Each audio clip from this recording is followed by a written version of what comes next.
What's this? Meow. Bow bow. Boop boop. La la la.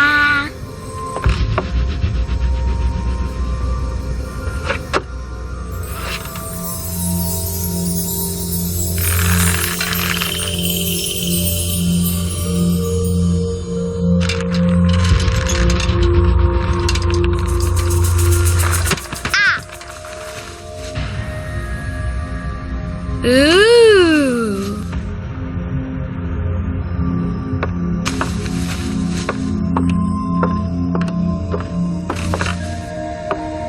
Oh, look! It's a book!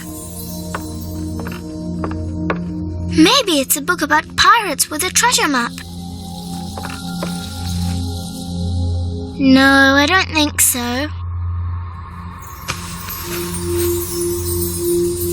I wish that I had seen through all your lies. Oh, start from the beginning, not the middle. And so I decided to pick up my pen to relate the most disturbing episode of my life thus far. It all began early one morning in 1898 when Sherlock Holmes invited me to accompany him on a visit to the Marquis of Conyngham.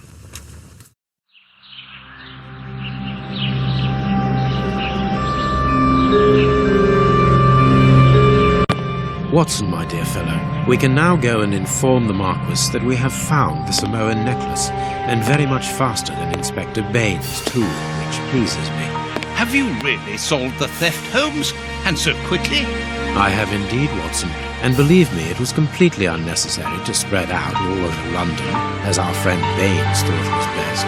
He likes to boast that his methods are equal to mine, but once again the outcome has contradicted him. After all these years of accompanying you upon your investigations, I thought that by now I should be reasonably capable of following your train of thought. But in this particular case, I must admit that I don't understand anything at all. Ah, you see, but you do not observe, Watson. There lies the difference. It is a matter of course. A matter of course? In the middle of the night, when everyone is fast asleep, the service bell within that room rings out and alerts the servants. They dress quickly and come running, but the door is locked and there is a strong smell of burning from within. A few seconds later, the master of the house himself, the robbed Marchioness's husband, the Marquis of Conyngham, arrives and unlocks the door using the sole key. A fire has started inside the room, but they have managed to arrive in time to put it out. It is at that moment that the Marquis realizes that the famous Samoan necklace, which had been safe within its glass cabinet only a few hours earlier, has now disappeared. In order to explain, let us confirm my theory before the arrival of Inspector Baines.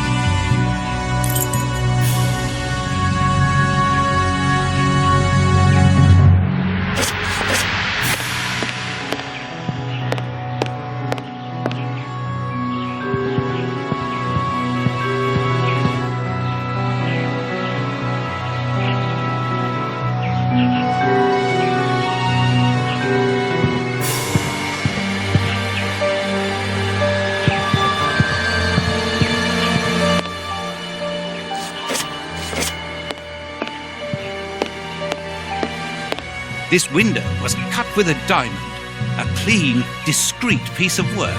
This is where the necklace was. See how tiny the hole is, and not one fingerprint upon the window.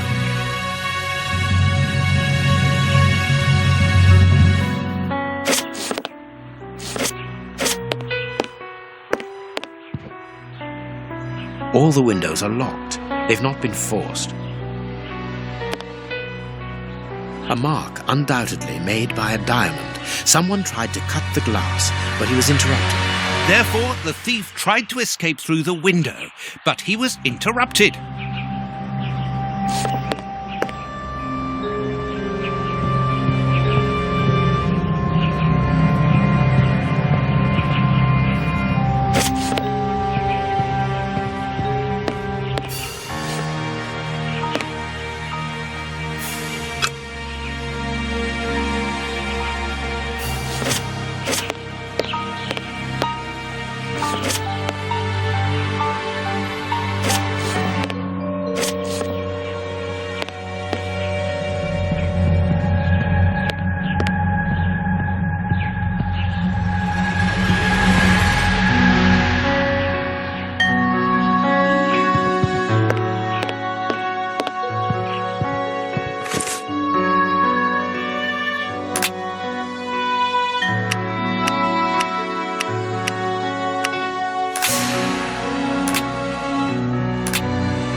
something.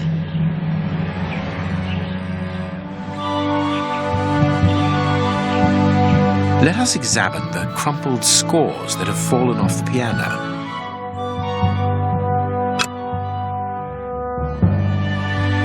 These sooty prints were left by a tiny hand. I don't understand why these music scores are covered with soot.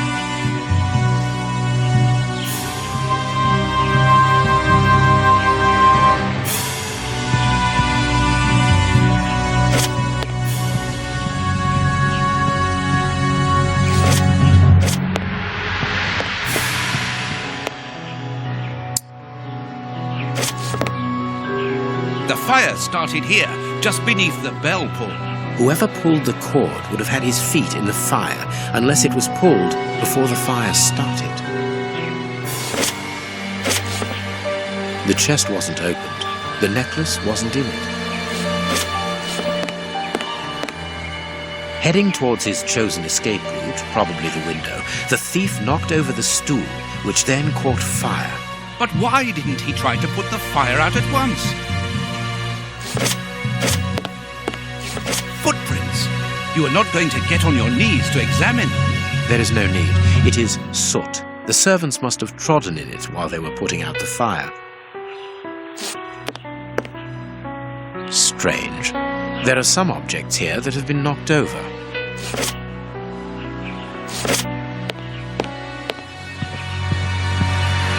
All the windows are locked. They've not been forced.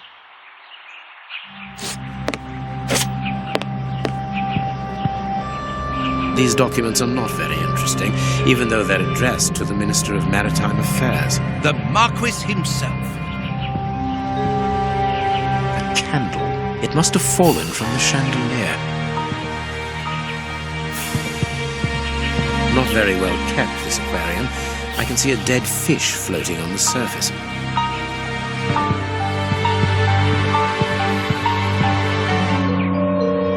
Draft screen makes an ideal hiding place. As the theft was committed at night, I conclude that the thief hid himself behind the draft screen and waited until he was alone in the room. Strange, there aren't any prints, yet I'm sure that the thief hid here.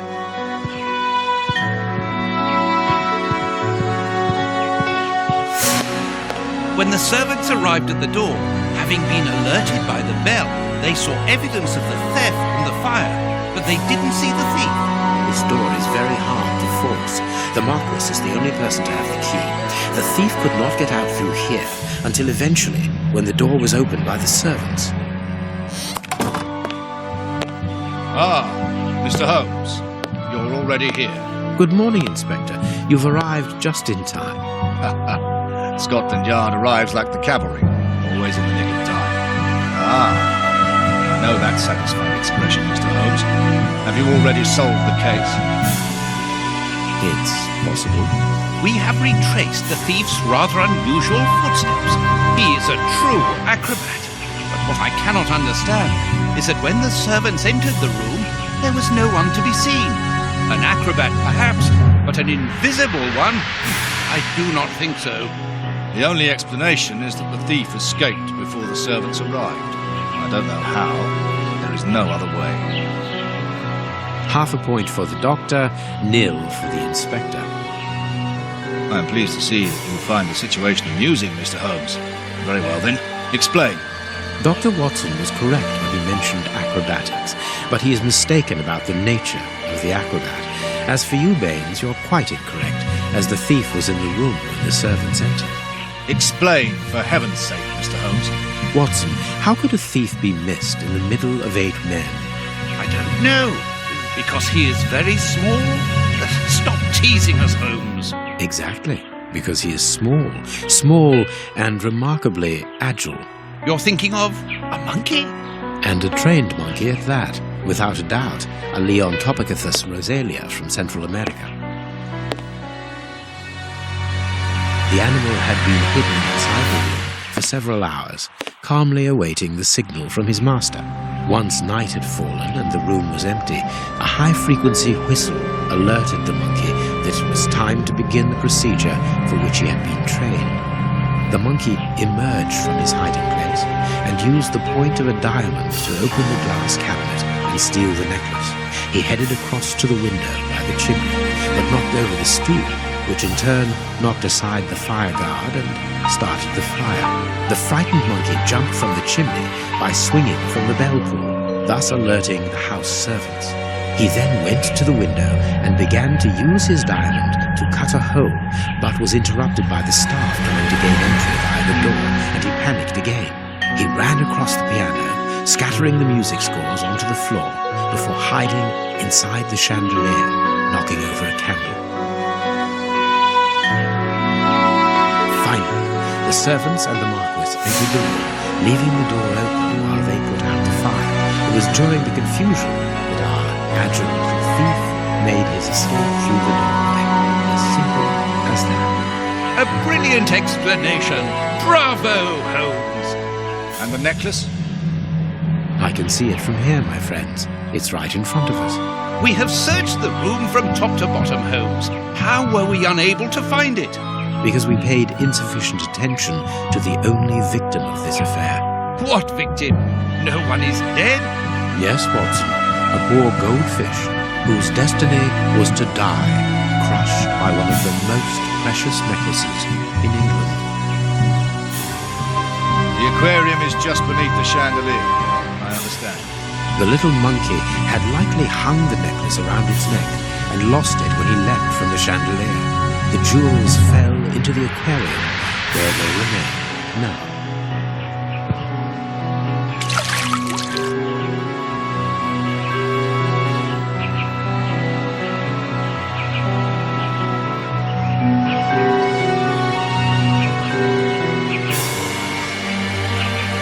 Marquis, here is your necklace, intact, just a little wet. Mr. Holmes, this brilliant demonstration does credit to your reputation. Thank you so much, Marquis. Do you wish to verify the authenticity of your jewel? No, I recognize it. I have spent many hours admiring it, you know. Good. I will return it to its box, and... Inspector, a bank has just been held up. You must follow me at once. Orders of Scotland Yard. What times? Sirs, duty calls. My regards, Marquis. And well done again, Mr. Holmes. There, the necklace is in its box. We've lost enough time here. Let's go home, Watson. Ah, very well, as you wish. A good day to you, Marquis. With pleasure, gentlemen. And once again, thank you.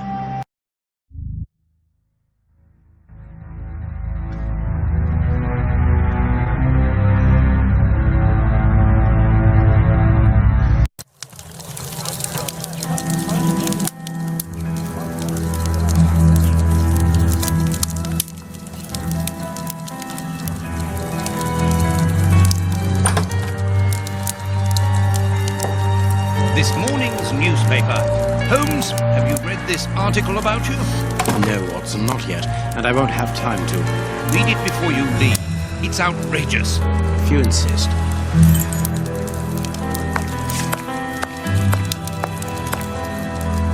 Read the paper, Holmes.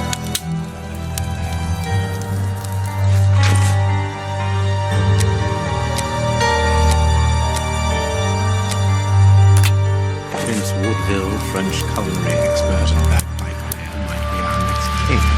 That's not so shocking, my dear fellow. You know exactly to which article I'm referring, Holmes. How can Farley dare to tarnish your reputation like that? You know, Watson, that wherever glory walks, jealousy is bound to follow. As for the forgery of the necklace, I suspect that we shall soon be enlightened in this regard. Come in, Inspector Baines, the door's open. Ah, Mr. Holmes. How did you know I was here? You are one of our rare visitors who avoids the second-to-last step of the stairs, which creaks dreadfully. And if I add the clinking of the handcuffs at your belt, to what do we owe the pleasure of your visit, Inspector? Have you read that rag? Inspector, can you explain this slander? Has the necklace of the Samoas really been replaced by a fake? I don't know how the reporter got hold of the information, but it's true. About the necklace, of course. I wouldn't forget my yourself to question the integrity and honesty of Mr. Holmes.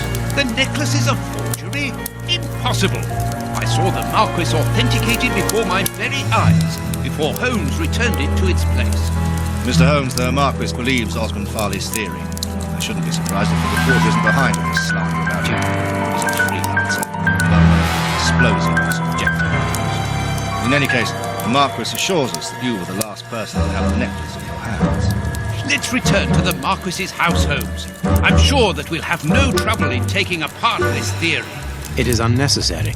Such allegations collapse on their own, like one of Mrs. Hudson's soufflés. Let us leave the police to solve this problem and turn our attention to the matters in hand. Perhaps you are right, Holmes. Inspector, I assume that you have the fake necklace with you. It's why you're here. Your superiors would like me to examine it. Indeed. They would like you to confirm or deny putting this fake in the box. Can't that wait? I must go to the house of Lord Peregrine Maitland, the Bishop of Knightsbridge. And the Marchioness? She is beside herself. Without the necklace, her marriage is compromised. It is the principal item of the young woman's dowry. What a lovely marriage.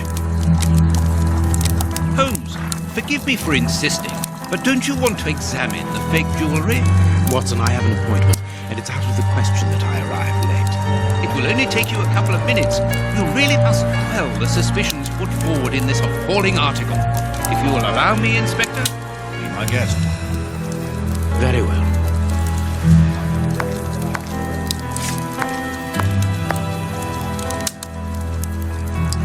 What do you think, Holmes?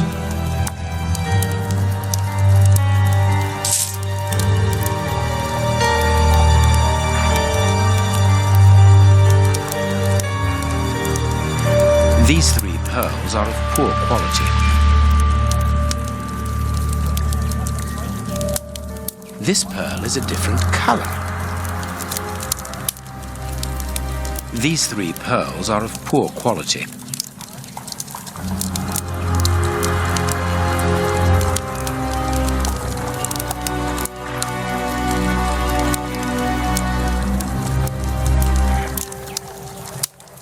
This pearl is too small. It is not in its place here. Too many defects. This necklace is a fake. This is nothing but a vulgar copy, and at a glance it would appear that the forger has intended for it to be seen as such. How could we have been fooled by such a blatant imitation? I don't understand. Yes, how is it possible? Holmes, do you have a theory about this? I have absolutely no idea. You insisted that I examine the necklace, and I have done so. Now it is important that I keep my appointment. I'm sure, Inspector, that you will throw some light on this affair. Holmes. You may accompany me, Watson, if you care to do so. Goodbye, gentlemen. I'll keep you informed as to my inquiries. Goodbye, Inspector. You mentioned a bishop, didn't you? Are we going to his home? Yes, the Bishop of Knightsbridge. I put his address on the map of London on my desk. Would you get it for me, please? All right, Holmes.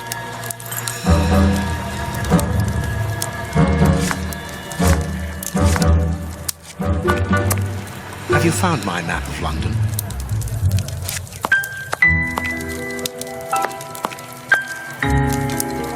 I have found your map.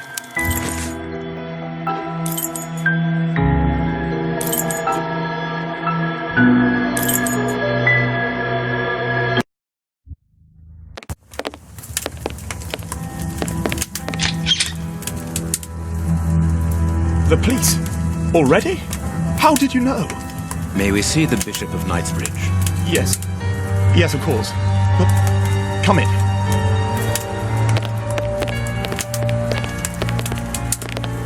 What has happened, Reverend? What? I don't know. It was last night, I think. I only just arrived, and I have made this macabre discovery. My God. How horrible. I haven't called anyone. How did you know that? Holmes, look! The Bishop, appallingly mutilated. How dreadful. Mutilated. And killed. He was such a good man. How could he be so brutal? Look at him. He is barely recognizable now. How could any of God's children be responsible for that? They were evidently unworthy children, Reverend. Now do please try to calm yourself and focus. because we will need your assistance.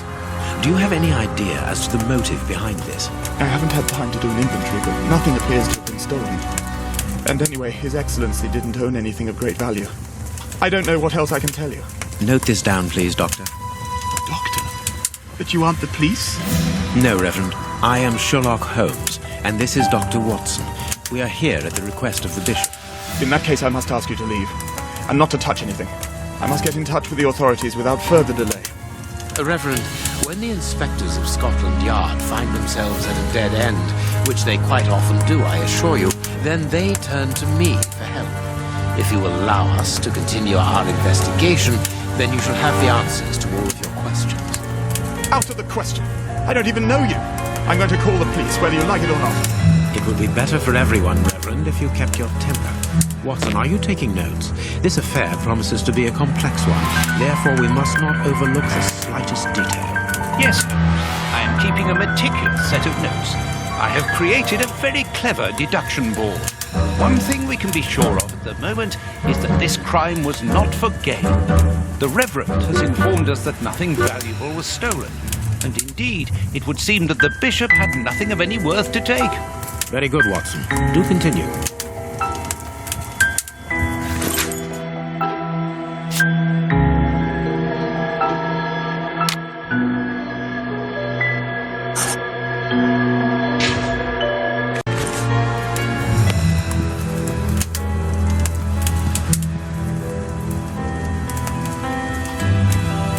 A broken pile and blood near the neck. What a strange smell. Chemical components, I think.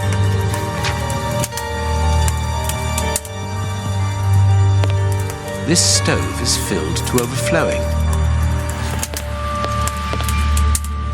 There is blood on this paperweight. A bottle of whiskey. I can make out fingerprints stained with blood and dirt.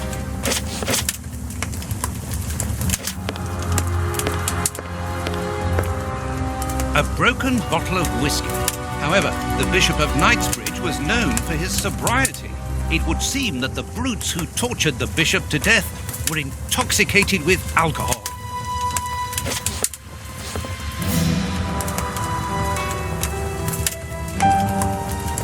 You can see by his expression that he suffered terribly.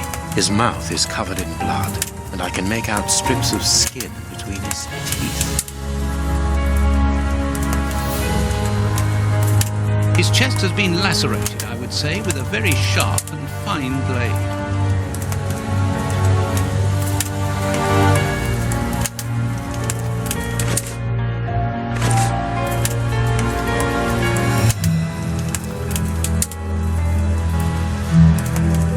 The fingers have been crushed and violently struck.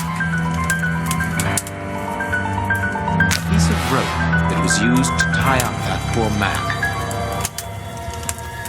His forearms have been ripped. Pieces of skin have been torn off. What do you think, Watson? I'd say that he was eaten alive.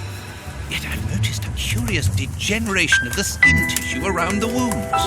My dear friend, everything points to this man having gnawed at his own forearms. That's unbelievable, Holmes. His stomach is covered in scratches. Quite evidently, they weren't made recently. So, these wounds were not made by his murderers. The fingers have been crushed and violently struck.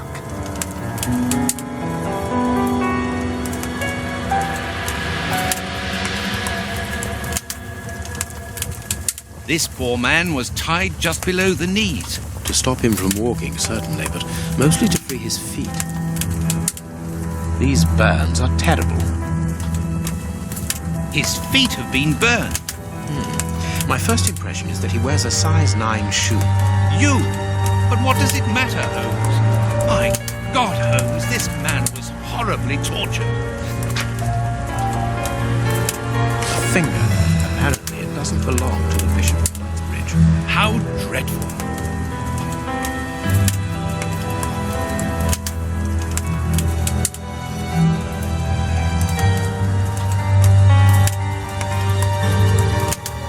Something is missing here. Oh, yes? And what might that be? His shoes. Watson, his shoes are missing.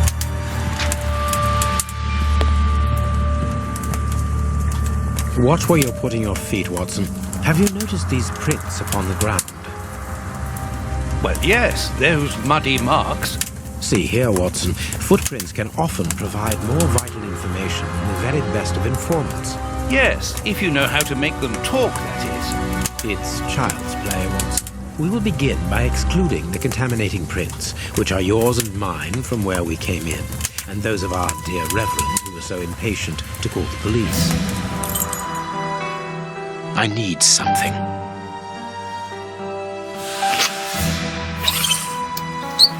Size 9. Size 9. Nothing of interest here.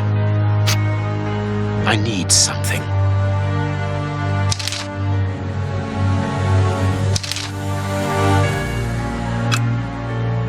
A fragment of stone. Peculiar. Hobnail boots like those worn by labourers. Hobnail boots like those worn by labourers.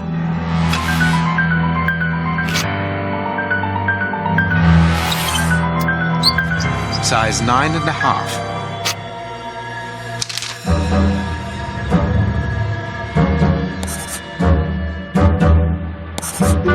That's not right. Start again. Perfect. We now know that there were 3 crooks.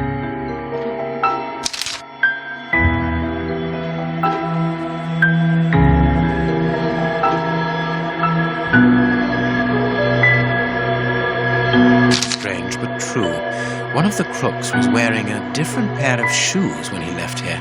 Therefore, we have 3 men who came in and left again. But one of them was wearing a different pair of shoes from the ones which he came in with. So, all we have to do is look for a workman who likes Italian shoes. You have no right to search here. What should we do next, Holmes?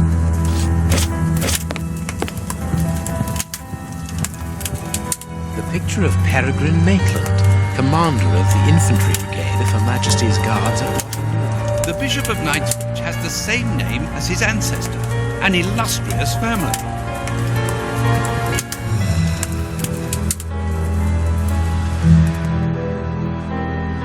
Impossible to open it. I am missing some information. Impossible to open it. Reverend, I'm missing something, an implement with which to open this chest. Could you tell me where to find it? No, go to the devil. What are you afraid of, Reverend? What is inside the chest? I'm not afraid of anything. In fact, I do have the necessary implements, but if I have to give them to anyone, it will be to a representative of the law and no one else. You have no right to search here.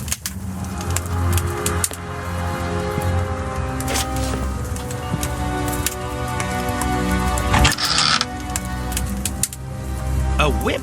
No, it is a discipline for self-flagellation. It's a cilice designed to bruise the person wearing it. The bishop wore it as repentance. This very pious man must have had the habit of mortifying his flesh as a means of repentance. This metal rod is for fastening the chilice.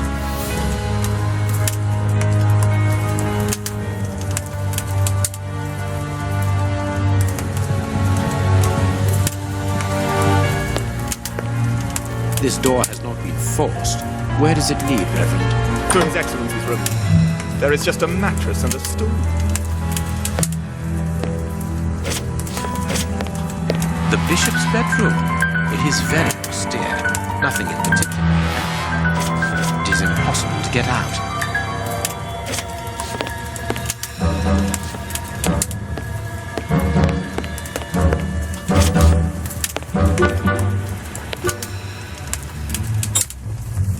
A surgical scalpel covered in blood. There isn't any doubt the wounds on the bishop were administered with this scalpel.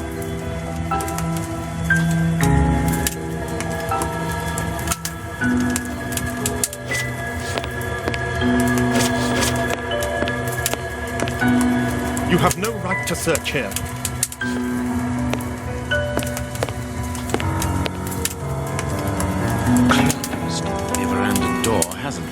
almost.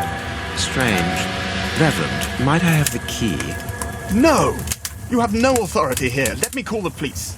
Perhaps we should listen to him, Holmes. Perhaps you should let me get on with this, Watson.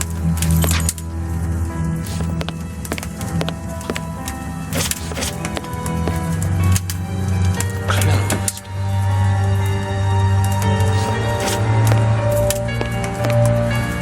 You have no right to search here.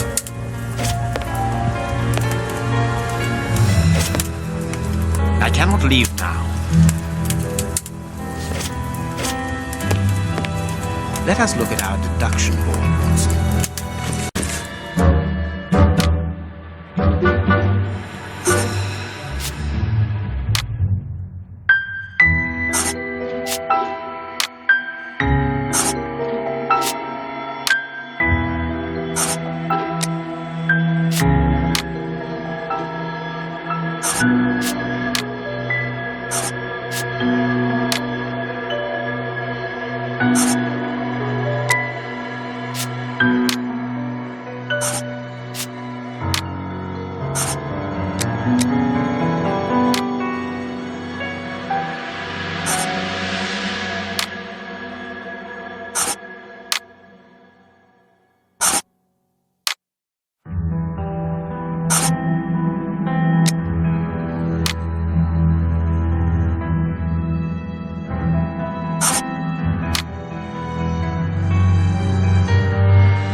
It is evident that the Bishop of Knightsbridge's killers were after something specific, and that they did not find it.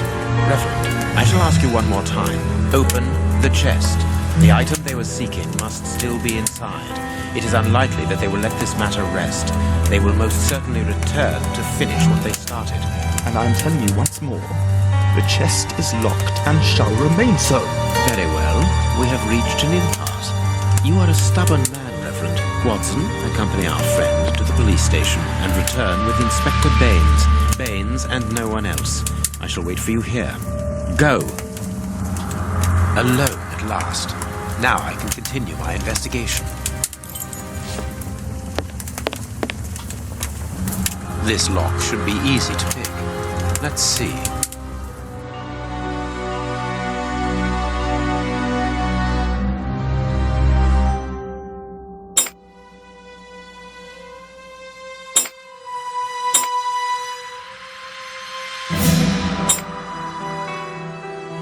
There we are. It is simplicity itself. There isn't anything much in this room. It must be used as a reading or meditation room.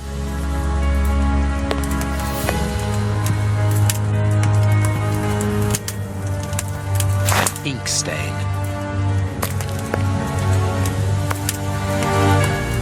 Apparently someone wanted to hide this statue. This inkwell was tipped over recently. This horse resembles a large chess piece.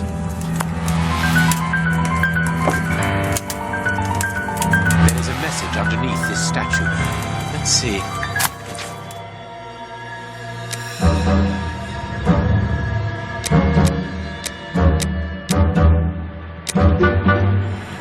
This message was written by a woman, but for whom was it intended? Interesting, this chess game. An ink stain, quite fresh. This stain is just on the edge of the rug.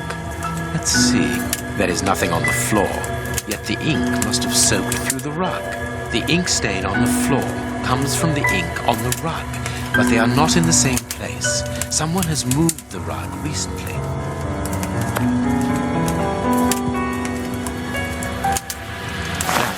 Curious. There is something strange on the floor. Certain stones have been marked out, just like a chessboard.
This last piece should be the good one.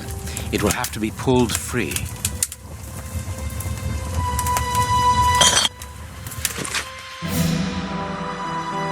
A packet of letters addressed to the Reverend.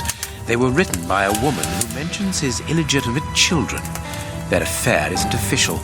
Perfect. I have you now, my wayward Reverend.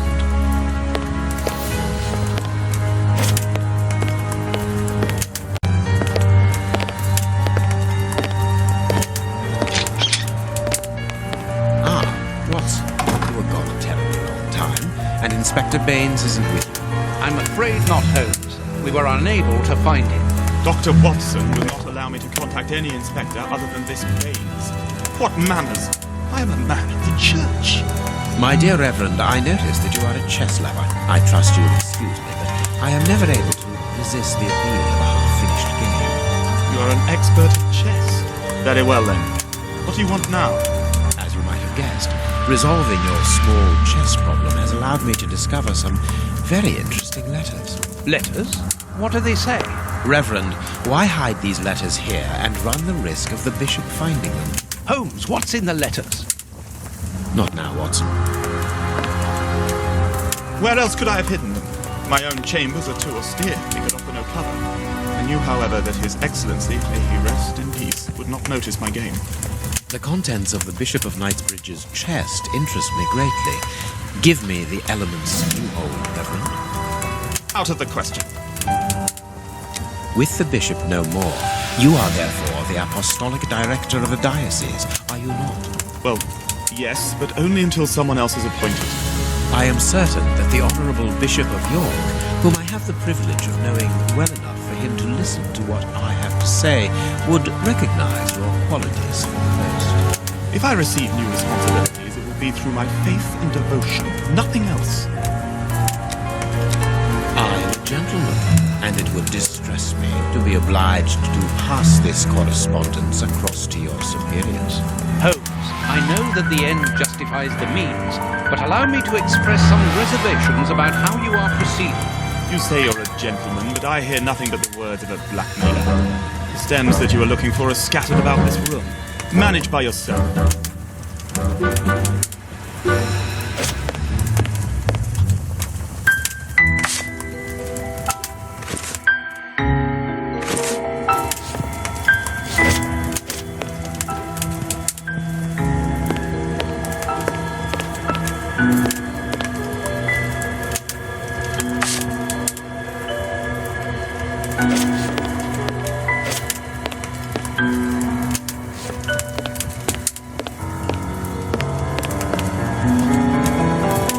What do you think, Holmes?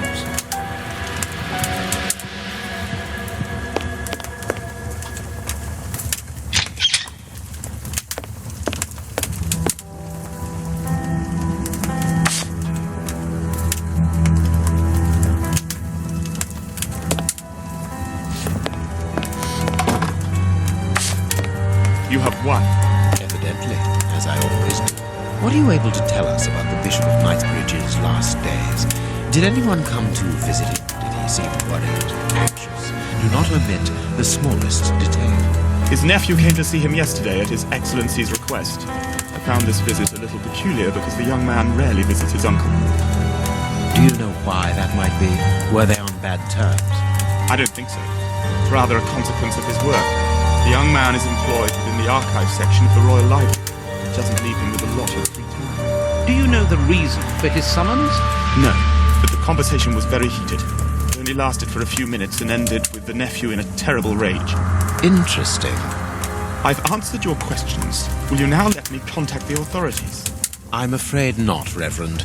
Not just yet. All right, now we can open the safe.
chest. Here we are. I am eager to discover what remarkable treasure could justify such an act. Extraordinary. This chest is impenetrable. How is it possible? No one other than the bishop should be able to open it. You open the chest with disconcerting ease, Holmes. I've seen and heard quite enough. This time you won't stop me. Catch him, Watson. What the? But why? Run, Watson. Hurry.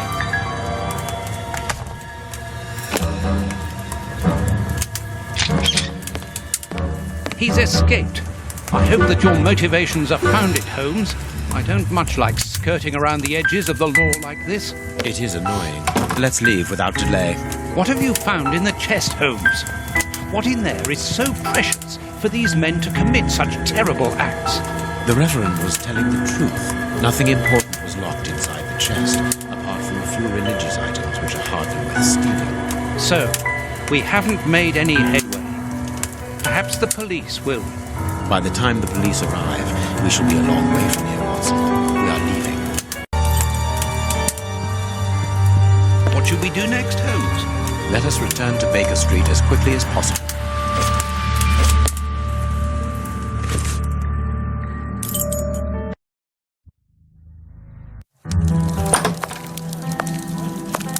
We have crossed London at a breakneck speed. We could have knocked someone over, and naturally I had to pay the cabby out of my own pocket. Watson, stop complaining. We have to analyze the clues found at the bishop's house.